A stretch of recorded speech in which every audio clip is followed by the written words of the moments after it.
team's looking strong. We've got a lot of competition for places, which is something that we haven't always had. But Jane's bringing in her new philosophies for us. I think we've got strengths all over the pitch, to be honest. We've got players that have got lots of caps now, but we've also got some fresh youngsters coming in as well, who are injecting a bit of life and pace into the team. We got players that can score goals from midfield.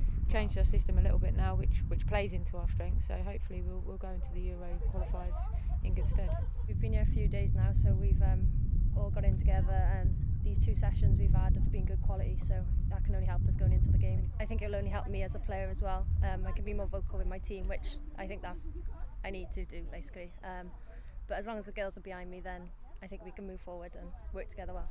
She wants it to be really competitive, and I think that's going to improve us. Like Helen said, we've got experience, but we've got youth as well, so that's keeping the competitiveness alive, basically. You don't have to be friends in football, but it does help because you want to win and fight for each other.